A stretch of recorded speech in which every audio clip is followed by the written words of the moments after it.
Okay, next we move on to the keynote speaker. We have Dr. Hock from Temasek Poly. He's going to be presenting on his experiences and his journey at Temasek Polytechnic. They have done some extensive and impressive work with AR, VR in their aeronautics engineering program. Dr. Hock comes with a lot of experience in both engineering and education. He has a PhD in education from Durham University. He has been with TP since 1996. He has won lots of awards, and he's in a lot of different educational committees. So it will take us a long time to go through the list. So without much ado, in view of time, let me pass on the mic to Dr. Hock. Dr. Hock, please. Thank you. I'm going to switch to your slides. Okay, thank you. Good morning, Prof. Menanti, Prof. Pei, Nacha, and a room full of practitioners who are interested in engaging learners. So my presentation today will just cover some of Temasek Poly's learning experiences in using AR and VR in our teaching and learning. Okay, so before we start, perhaps I introduce an activity.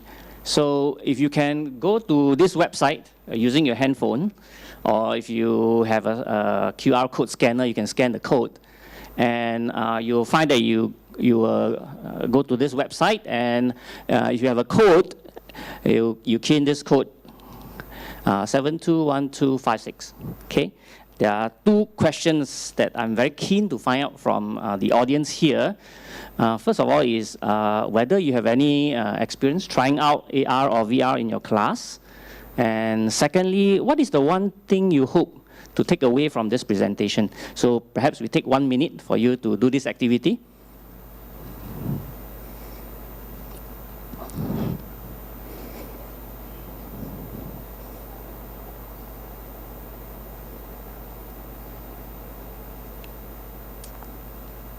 It's www.menti.com.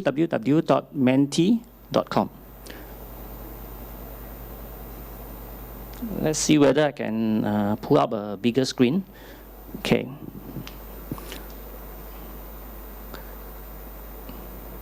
Oh, okay.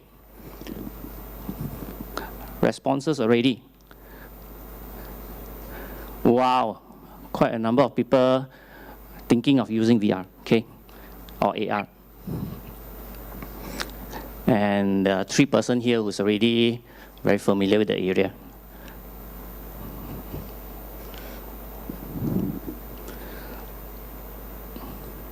And the number is increasing, thinking of using VR. Okay. Just quickly go to another slide. And says, what do you hope to get out of this presentation? Okay. How you will enhance learning? Whatever I can learn, okay? What's the effort required? Ideas on how to apply? What are the strategies? How do you use it in class? How do you measure effectiveness? Oh, very good. I don't know whether I can fulfill all these things that you hope, but okay, I think we'll try our best. Very nice.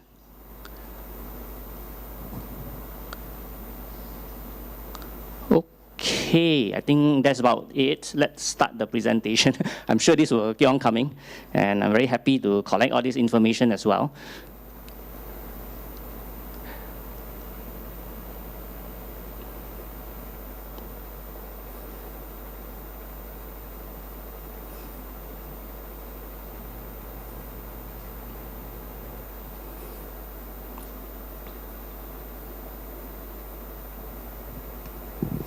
Okay, a bit of introduction about Temasek Polytechnic.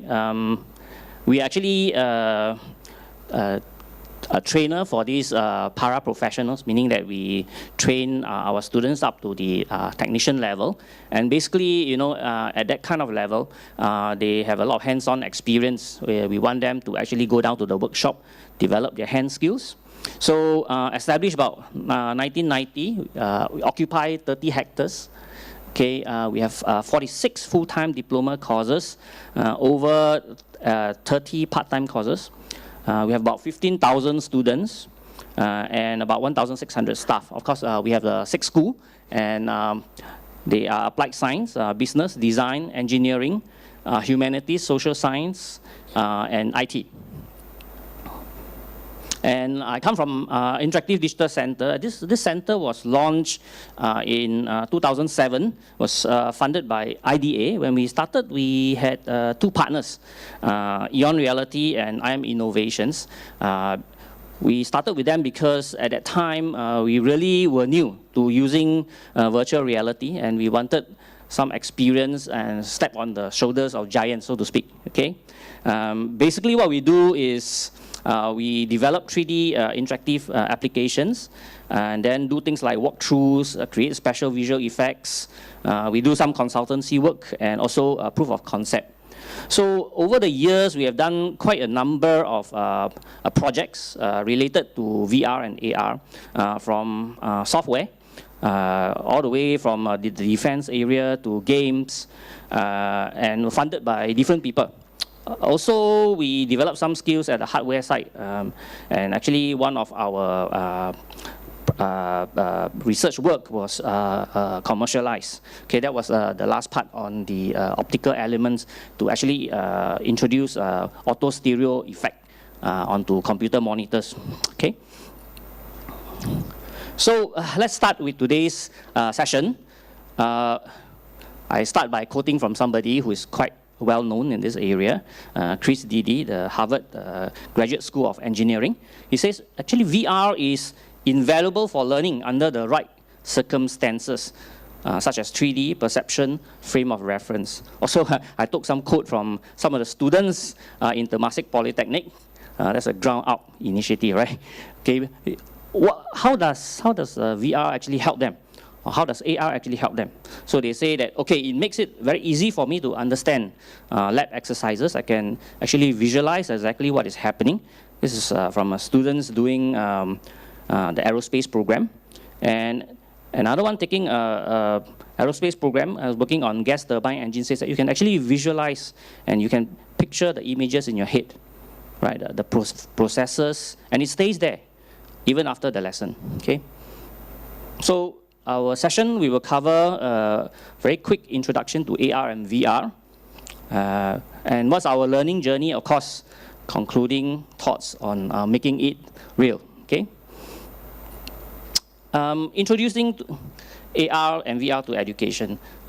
Technology has continuously revolutionized modern society. If you think of the past 2 centuries, right, how we work, learn, play, and connect is redefined almost every decade, right? If you look at the education, you look at the classroom, first of all, they talk about using the PCs. Then talk about using the notebook. Then talk about, hey, why not we use mobile devices? And why not we use smart devices? And now they're talking about immersive technology, okay? So exactly what is VR? Actually, it's not new, right? It's been around since 1968, okay? It's actually a high-end user interface that involves real-time simulation and interaction through multiple sensorial channels. Vision, your taste, your smell, your touch. Of course, not all this can be easily replicated, all right? So from the very first version, right, until now, right, this is what's happening, where you can actually make use of the Google Cardboard, Samsung Gear, and I think you have one of the devices as well, right? And also the interaction device, right? Looking at the HTC or the Oculus Rift. So why is it important? Well, education is projected to be the 4th largest sector of AR and VR investment if you look at some of these studies or surveys conducted by people. And even Singapore's Business Times reported that the industry is a possible US 80 billion, right? The forecast is by 2025. And there's a recent wave of interest in AR and VR, right, ignited by Facebook 2.3 billion acquisition of Oculus, right, in 2014. And of course, if you look at the continuum of VR, then you can see that actually at one end is a real environment, right? And then the other end is the virtual environment, right? The virtual environment is the VR environment. In between, it's a very interesting mixed reality area where you look at augmented reality and augmented virtuality, right? Which actually involve taking inputs from the external world and into the virtual environment, right? You can control things in the virtual environment with external sensors.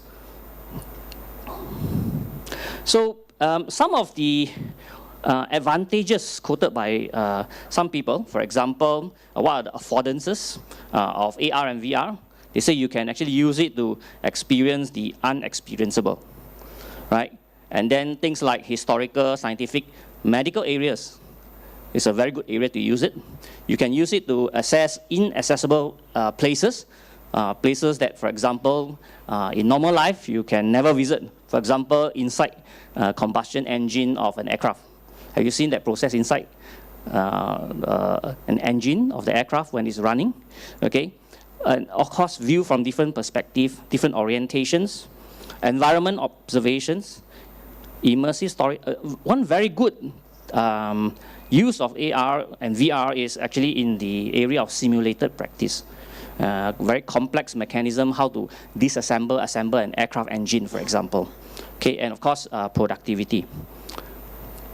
So these are some of the affordances that you can find if you do a search, okay, on Google, for example. And of course, in 2011, Micropolis and Nexus, okay, they actually reviewed over 50 articles spanning 10 years of AR and VR in education. And they say that, hey, actually, there were very few studies that had a clear theoretical pedagogical model to inform the use and design of it. I mean, people were just using it and saying that, hey, it's useful, right? Where there is a theoretical model is proposed, it is always related to social constructivism, and it's often applied. Okay, there's no real clear evidence of that. Or they cite variants of constructivism approaches, for example, experiential learning, collaborative learning, PBL, and so on. So I think after 2011, when this finding comes up, a lot of people start to collect real evidence, right? They do experiment, they do maybe a control experiment to find out, hey, maybe I compare two groups of people, right? The group going through VR and the group going through a control group, and then, you know, whether they are really effective in helping students, okay? So there's a question of pedagogy. So actually, our experience in Temasek Poly started very long ago, as 1999. We were at that time funded by NSTB. I think this organization is no longer around. Okay, it was a collaboration with Apple Computers, and at that time they were interested to find and visualize their production line. What happened is that in their factory, right, they always set up prototype production line, right, and to make sure that, you know, things will go smoothly when they start production. And these are experimental lines where they will look at productivity, they will look at the different stages. Oops, sorry. And so they wanted to visualize the entire process all the way down to the task. So we actually know somebody there and started a project with them funded by NSTB. And what we did was, there was a discrete event simulation software behind where you can fine-tune the parameters and it fits into the virtual reality software to do the simulation. So it was quite a learning experience for us. We learned about things that, you know, how fine a resolution do you really want to go down to? What's the granularity that you can go down to? At that time, the computer and equipment were not that powerful, so it was not an easy task. In 2007, a few years after that project, again, we were funded by the IDA. At that time, they wanted to set up a center to look at introducing virtual reality technology to companies. So the condition of the funding was that you have to work with companies and get them to pay you to do commercial projects with you. So a lot of the projects that we did at that time are related to training. For example, with SIA EC, we're looking at the training of how to replace certain components in the aircraft, right? And of course, looking at train system, looking at lifts. Very funnily, some of these are having problem now, the lifts and the train, okay? So we managed to penetrate quite a few of the verticals that were given to us. After that, this is where we actually go in deep into the pedagogical aspect of VR and AR. And in 2008, NRF and MOE provided a funding called IDM in Education. So at that time, we quickly proposed looking at how to study the effectiveness of using simulation-based learning. Of course, at the polytechnic level, because we were looking a lot at machines. And students were initially, when they come to the workshop, especially dealing with big machines, they are really a bit apprehensive. So is there a way that we can introduce the different procedures, the setup, the operations to them prior to them going down to the workshop? Now, when we do this, the advantage is that we can do quite a lot of measurements. We can look at motivation, we can look at transfer, for example. After going through the VR training, when they go down to the workshop, do they have productivity? Do they have problems? What is the difference between different groups of people in the workshop? Okay, so some of the findings, right? It's a bit small. Let me see whether I can zoom it up.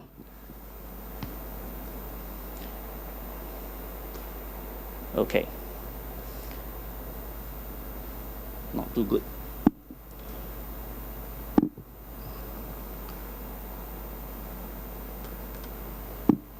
Okay.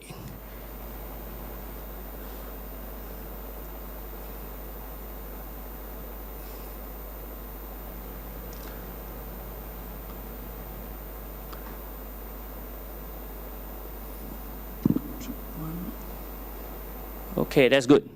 Right, so we actually found that some of the things we had to look at was, at the beginning, when you start to look at a particular topic that you want to introduce VR or AR, and, well, you have to find out whether it's suitable, because the effort required is quite tremendous, right? The development time is quite tremendous. So is it suitable? And do you have cost savings? Is it related to safety? And also, will it help in the transfer of skills? Okay, and there are a few things we also need to look at the time when we introduced this, because we didn't anticipate enough technical support. So when you start using special equipment, right, you have to make sure that for a good learning experience that there is technical support present, right? Otherwise, the students will be using different devices and they find that, maybe some of them are not working. The staff may not know how to use them, for example. So these are actually important things to take note of if you are thinking of using it. Of course, the interactive experience, we found in the research that actually it helps in, for example, rehearsal, that students actually use it to be familiarized just in time for certain task before they go down to the workshop, for example. Okay, it is very good for elaboration, meaning that if I want to dive deep into a particular topic and certain assessment, it is actually useful. For example, when they go down to the workshop, right, they find that actually I know exactly what I'm doing before I even go down. Okay, and they sort of like enjoy the experience. Basically, there was collaboration as well. We were a bit taken aback because actually it was designed as a solo experience. So what happened was that they were using the model, the simulation, as a communication medium. So they were explaining to another student, for example, a student who is stronger, right? He can use that simulation to actually explain to the weaker students, say, okay, this is how you do things, right? This is how the operation is supposed to be done, okay?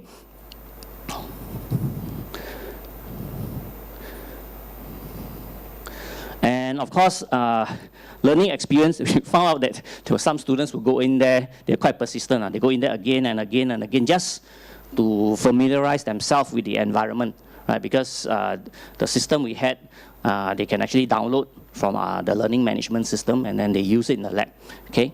So it's quite interesting. So there's a couple of things that are quite interesting to use. Of course, on the learner side, I think it's also important because some students naturally adapt to using such kind of technology, but not all the students. Some of them say, hey, I can actually do this from reading the book or going through classes. I may not need to go through this extra step of downloading the AR simulation software and then running it, okay? So we also had looked at the motivation. We actually use a model by Dechi and Ryan called the self-determination theory. So we found out a bit about motivation aspects of using AR and VR. And of course, the learning, right?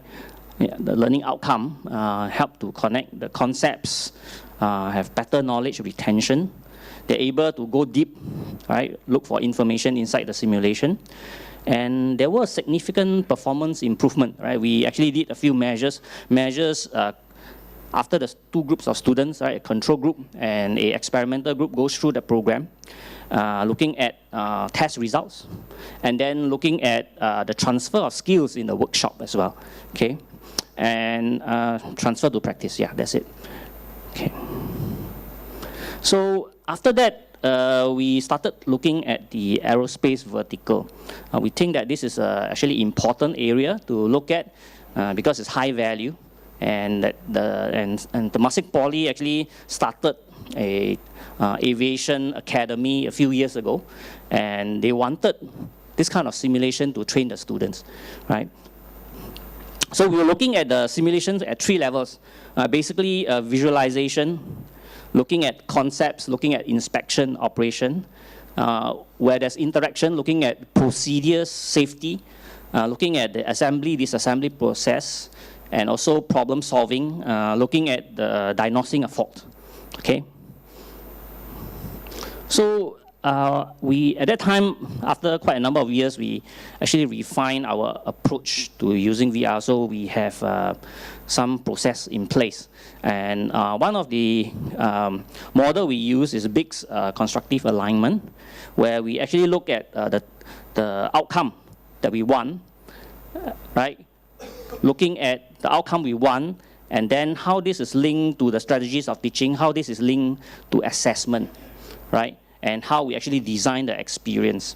So after the alignment, we actually develop a process. It's a 9-stage process, but it's actually the ADDIE model, right? Where we actually develop training software. And we go through the different stages, taking in mind that we want to actually develop good learning, experiential learning for the students, where we look at how they can actually learn from the simulation and then build upon their knowledge, go back, do a reflection, right? And when you go back and do a reflection, it means that you somehow have to collect data. So in the simulation, you have to design in such a way that in the background, right, you're actually collecting information. So because it's a virtual environment, you can actually take this information into a database, and you can then say, okay, at 10 steps, this person maybe didn't do so well in a few of the steps, the 3rd step or the 4th step, or maybe in between, he did the process wrongly. Okay, so such kind of thing then allow you to actually pull back the data, do some analytics at the end. And if you have a large group of students doing that kind of thing, at the end you have very good data, right, to inform you of your training. So some of the modules we develop on multiple platforms. Some of our modules work on PCs, some work on the immersive system, some work on the mobile, okay, some work on the HMD, okay? And I think it's important that after every implementation, we collect data. That means basically you should run a pilot, collect information about fine-tuning the VR and AR application before you do a large-scale deployment. So perhaps I can show a few videos of some of our students in action.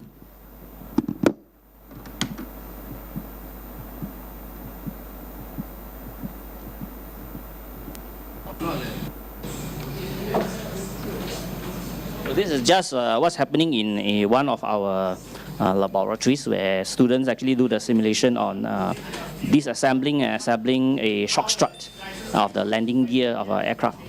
So you find that actually they do this step prior to going down to the workshop. I'll screw it. a bit faster in the interest of time.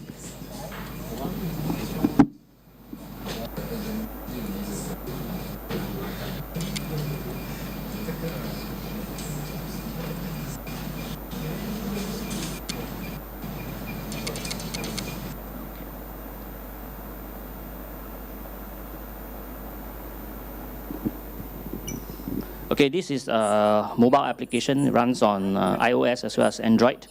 The GE404 engine.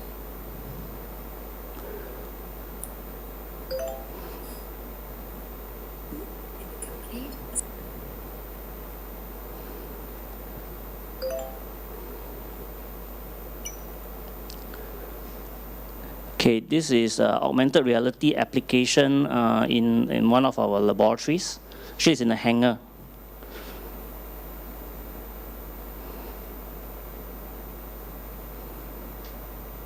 And this one is related to the environment control system in the aircraft. So at the beginning, there's usually a briefing session, and then the students are required to download the app from either the Google Play Store or from the iTunes Store.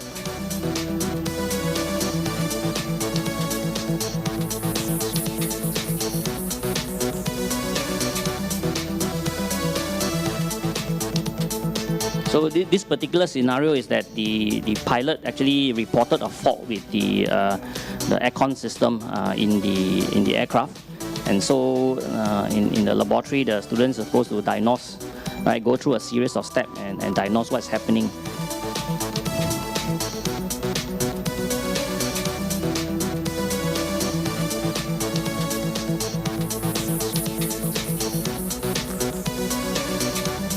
Okay, I think better not do this. Okay, of course, the other option is to have HMD. So this is an example of one with some collaboration where two persons is actually taking apart some aircraft components, and they have to work together to do this.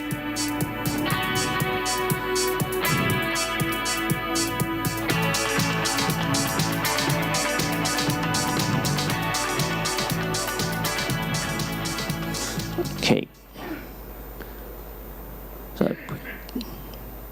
So we, as a practice, we usually collect data after different experiments, and some of the findings we have were that actually using simulation, actually there was some significant improvement in the total score of students when we're comparing it with the control group.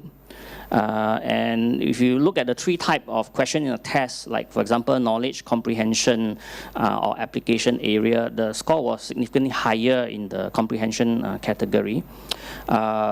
Students perceived, right, we did a survey that they were more competent in a subject, right, after using the simulation. They use it to learn from each other. There was also strong correlations between the UI design related to the students' self-efficacy, self-regulation, and metacognition in their learning. So we also interviewed some students, for example, and tutor and the lecturer as well. And these are some of the comments that they made on, let's say, for example, right, let's look at in the lecture.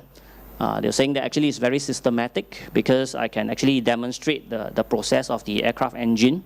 I can use it to show and tell in the lecture itself, right? I can actually dive into the actual engine or the aircraft parts or different parts of the aircraft. I can actually bring the concept across very easily, okay? They use it as a tool for explanation in the lecture. And for the students, they say that actually it provides better understanding because you can immediately see what's happening. It clarifies the lecture, and also stimulates their thinking. Okay, and so they can ask more questions during the lecture itself. And the impact on the lab and the tutorial, right? The tutor says that, okay, you can adapt to using it in a class, encourages the student to experiment. The student says on using it to learn, of course, it helps them to understand and visualize what's happening and help in answering questions, right? Because sometimes they're not clear, they can pull out the simulation, go through it, and then answer some of the questions. There are other verticals that I think are equally important because you know that our experience mostly in engineering, in machines, and in the aircraft area. We think that another key area is in the work safety area, because this is something that's happening to Singapore, and there are quite a lot of accidents happening, right? So this is an area that we are very keen to get into. So we will have some projects in this area, work safety, okay? Of course, not to forget entertainment. So perhaps we can end this here quickly. And this is my last video. This is what happens. Actually, in the campus, there's a big LCD monitor. So one of the day, we decided to have some fun beside all the serious things. So we actually marked a spot in the campus plaza where there's a high student passage. Right? They always walk through that area. And we took an augmented reality application. Okay. And it was quite fun because the students, when they were walking across the plaza level, they see this on the screen. Okay.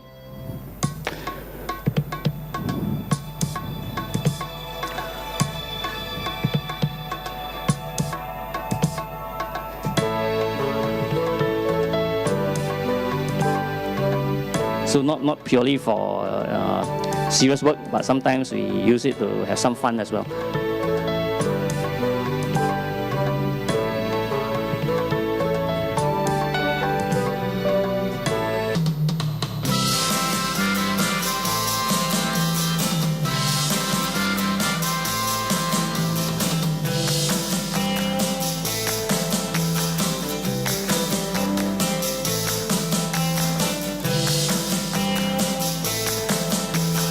Okay, that happened during National Day.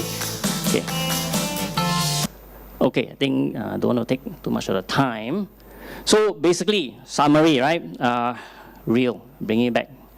When you look at real, it means reflective. You need to make sure there's feedback, right? Whether you collect data or you log the information inside your system for data mining, for analytics later on.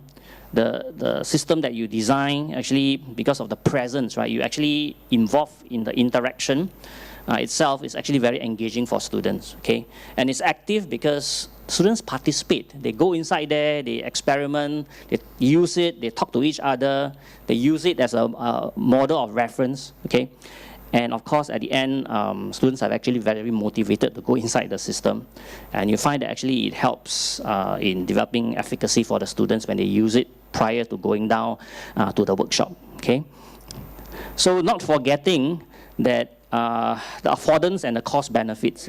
Certain areas that you're using it, you must make sure that basically there's cost benefits, because there's no point developing an expensive system, but you use it in a way that is not effective. Okay, you do not always need to use AR and VR, whereas maybe a video will do. Okay, and put pedagogy first before technology. Design the system well, right? Technology will not replace great teachers, but in the hands of great teachers, technology can be transformational. Okay, you collect evidence, and most important, have fun. Okay, thank you.